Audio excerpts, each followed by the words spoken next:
Kidney के अमराज से परेशान मायूस लोगों के लिए खुशखबरी। No operation, no side effects, 100% result. R&S Unani pharmacy, first floor, Syndicate Bank, Bahadurpura X road, Hyderabad. अस्सलाम वालेकुम नाज़रीन, आइए नज़र डालते हैं देश और दुनिया के खबरनामे पर। सच न्यूज के खबरनामे में आप सबका इस्तकबाल है। आज की सबसे बड़ी खबर आ रही है बुंदेलखंड में कांग्रेस को झटके को लेकर महोबा, जालौन और हमीरपुर के बड़े नेताओं ने सपा का दामन थाम लिया है। एक तरफा प्रियंका गांधी लखनऊ में टिककर उत्तर प्रदेश चुनाव से पहले कांग्रेस में जान फूंकने की तैयारी कर रही हैं। वहीं दूसरी तरफ पुराने और दिग्गज कांग्रेसी नेता पार्टी छोड़कर समाजवादी पार्टी का रुख करते दिख रहे हैं। इस कांग्रेस के लिए बड़ा झटका माना जा रहा है। बुंदेलखंड के जिन नेताओं ने कांग्रेस छोड़ी है उनमें हमीरपुर के राठ से पूर्व विधायक गाया दीन अनुरागी, महोबा के दिग्गज कांग्रेसी नेता मनोज तिवारी और जालौन उरई से पूर्व विधायक रहे विनोद चतुर्वेदी के नाम शामिल हैं। हमीरपुर जिले से गयादीन अनुरागी शुरुआत से बसपा में रहे हैं। फिर 2012 के विधानसभा चुनाव में उन्होंने कांग्रेस की टिकट हमीरपुर जिले की राठ विधानसभा चुनाव लड़ा। इसमें वो 1 लाख वोट से जीतकर विधायक चुने गए। हालांकि 2017 में विधानसभा चुनाव में उन्हें हार का सामना करना पड़ा। इस चुनाव में भाजपा के मनीषा अनुरागी ने जीत हासिल की। माना जा रहा है कि 2022 में सपा गायदीन अनुरागी को टिकट दे सकती है। वहीं मनोज तिवारी के पिता बाबूलाल तिवारी महोबा सीट से कांग्रेस से 5 बार विधायक रहे हैं। बाबूलाल तिवारी का बहुत बड़ा नाम है और कांग्रेस में बड़ा कद भी है। उनके बेटे मनोज तिवारी अभी भी पिता की विरासत को संभाले कांग्रेस में डटे हुए थे, लेकिन अचानक जुमे को उन्होंने समाजवादी पार्टी की सदस्यता लेकर सभी को चौंका दिया।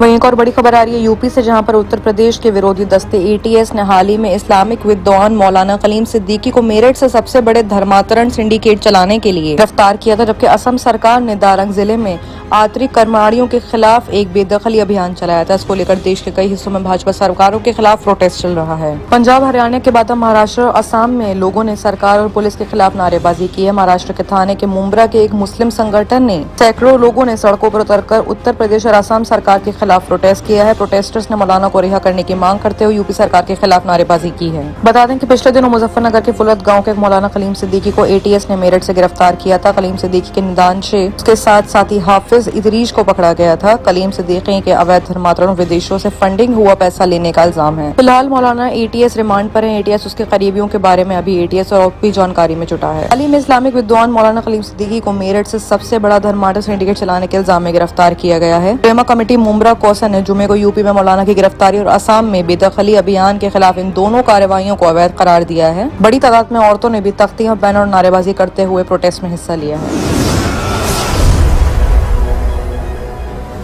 वहीं अगली बड़ी खबर आ रही है हरियाणा से, जहां पर CM खट्टर आवास की ओर कूच कर रहे किसान पुलिस से भिड़ चुके हैं। पानी की बौछारों को रोकने की कोशिशें चल रही हैं। हरियाणा फार्मर प्रोटेस्ट का एक किस्सा सामने आ रहा है। किसान कई जगहों पर बैरिकेडिंग तोड़कर आगे बढ़ते नजर आए तो पुलिस ने वाटर कैनन यानी पानी की बौछारें के जरिए किसानों को रोकने की कोशिश करी। अम्बाला में भी BJP विधायक के घर पे प्रदर्शन हो रहा है। किसान हरियाणा में कई जिला मुख्यालयों पर भी पहुंच चुके हैं। दरअसल केंद्र सरकार धान की खरीद को 10 दिनों के लिए टाल दिया है। धान की खरीद 11 अक्टूबर से करने का फैसला किया गया है। कहा जा रहा है कि बारिश की वजह से धान में नमी आ गई होगी, लिहाजा धान थोड़ा सूखने के लिए धान खरीद की तारीख बढ़ा दी गई है। हजारों की तादाद में किसान नारेबाजी करते हुए और हाथों में झंडे लेकर CM खट्टर के आवास के बाहर इकट्ठा हुए हैं। रात भर वहीं डटे रहने का ऐलान करा। कई किसान बैरिकेडिंग के ऊपर चढ़कर भी अपने नारेबाजी को करते रहे। घटनास्थल पर मौजूद भारी पुलिस बल ने किसानों को आगे बढ़ने से रोकने के लिए वाटर कैनन का इस्तेमाल करा है। पुलिसकर्मी आंसू गैस के गोले से भी लैस थे। पानी की बौछारों का इस्तेमाल के बाद तमाम किसान वाहनों यानी ट्रांसपोर्ट के जरिए वहां से हटने का प्रयास करते देखे गए। प्रदर्शनकारी किसान BJP और जन नायक जनता पार्टी के गठबंधन के विधायकों के घरों के आगे भी इकट्ठा हुए और नारेबाजी की है।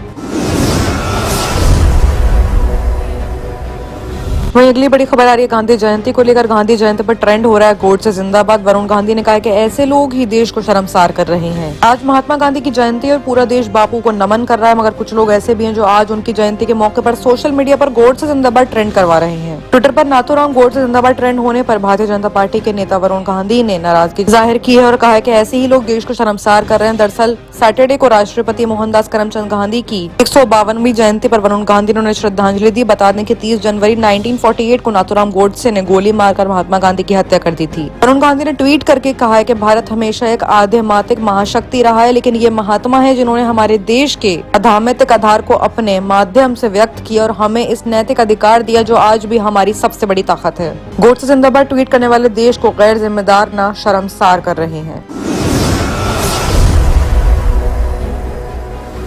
और आइए बात करते हैं इंटरनेशनल खबरों की, जहां पे सबसे बड़ी खबर आ रही है अफगानिस्तान से, जहां पर अफगान में नई जंग शुरू हो गई है। तालिबान और ISIS में लड़ाई हो गई है, कई लोग मारे भी गए हैं। अफगानिस्तान में तालिबान राज की वापसी के बाद एक नई जंग शुरू हो गई है। अफगानिस्तान में तालिबान और ISIS सामने सामने हैं। अफगानिस्तान के उत्तरी पारनव प्रांत की राजधानी छारिकर में तालिबान और ISIS के बीच अलग अलग झड़पों में कम से कम 20 तालिबानियों के मारे जाने की खबर आ रही है। माना जा रहा है कि इन इलाकों में तालिबानी और ISIS के आतंकी के बीच गोलीबारी और बमबारी हुई, जिसमें दोनों तरफ के काफी लोग मरे हैं। बता दें कि अगस्त में आखिर में काबुल एयरपोर्ट पर ISIS ने धमाके किया था, जिसमें कई लोग मारे गए थे। हालांकि कहा जा रहा है कि इस लड़ाई में तालिबानियों ने ISIS को बड़ा चोट दिया है और उसका एक ठिकाना भी पूरी तरह से बर्बाद कर दिया है। ये भी बताया जा रहा है कि ISIS और तालिबान दोनों ही कट्टर इस्लामी आतंकवादी हैं और ये एक दूसरे के दोस्त नहीं बल्कि दुश्मन है और एक दूसरे के विरोध करते हैं।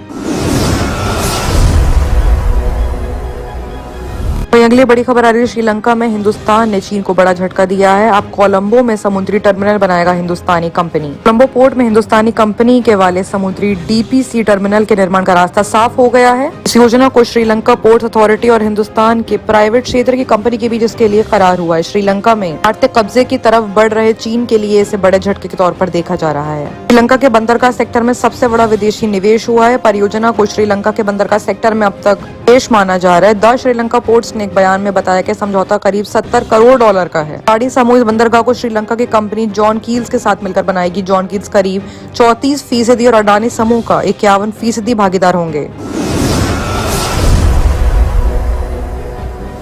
वही अगली बड़ी खबर आ रही रोमानिया से, जहां पर करुणा अस्पताल में आग लगने से 7 मरीजों की मौत हो गई है। पिछले नवंबर में भी उत्तरी शहर पियात्रा नीमत में कोविड में आग लगने से 10 लोगों की मौत हो गई है। जनवरी में एक और आग ने बुखारसेट के मतई ब्लास अस्पताल के वार्ड को अपनी चपेट में ले लिया था, जिसमें कम से कम 5 लोगों की मरने की खबर आई थी। बुखारेस्ट रोमानिया के शहर में कोंस्ताता में अस्पताल में जुमे को सुबह आग लगने से 7 लोगों की मौत हुई है। शहर के इमरजेंसी इंस्पेक्शन ऑफिस के हेड कांस्टेंट मरांडी ने कहा है कि सभी मृतक यानी मरे हुए अस्पताल के ICU में भर्ती थे। अस्पताल में कोरोना के कई मरीज भी शामिल थे। राष्ट्रपति ने हेल्थ सिस्टम पर सवाल उठाए। जारी बयान में उन्होंने कहा है कि रोमानिया राज्य नागरिकों की रक्षा करने के लिए अपने मौलिक मिशन में फेल हो गया है। मैं इस हादसे को पूरी तरह से निरोष करता हूं। आज सुबह संक्रामक रोगों को जो हुआ वो भयानक घटना है, जो रोमानियों के हेल्थ इंफ्रास्ट्रक्चर की कमी की पुष्टि करता है। राष्ट्रपति ने कहा कि रोमानिया के पुराने पड़ चुके हेल्थ सिस्टम पर बीमारी से बेहद दबाव पड़ा है। वही अगली बड़ी खबर आ रही है कि फूमियो किशीदा बनेंगे जापान के अगले प्रधानमंत्री। जापान के पूर्व शीर्ष राजनायक फूमियो किशीदा ने सत्तारूढ़ पार्टी के नेता पद का चुनाव जीत लिया है। अब उनका अगला प्रधानमंत्री बनना तय है। किशीदा पार्टी के निर्वाचित नेता और प्रधानमंत्री योशिहिदे सुगा की जगह लेंगे। पिछले साल सितंबर में पद संभालने के लिए महज 1 साल बाद सुगा पद छोड़ रहे हैं। ये तमाम खबरों के लिए देखते रहिए सच न्यूज। किडनी के अमराज से परेशान मायूस लोगों के लिए खुशखबरी। R&S यूनानी फार्मेसी किडनी और गॉल ब्लैडर स्टोन के खात्मे का जरिया। अब UNI स्टोन कैप्सूल्स के जरिए खात्मा कीजिए।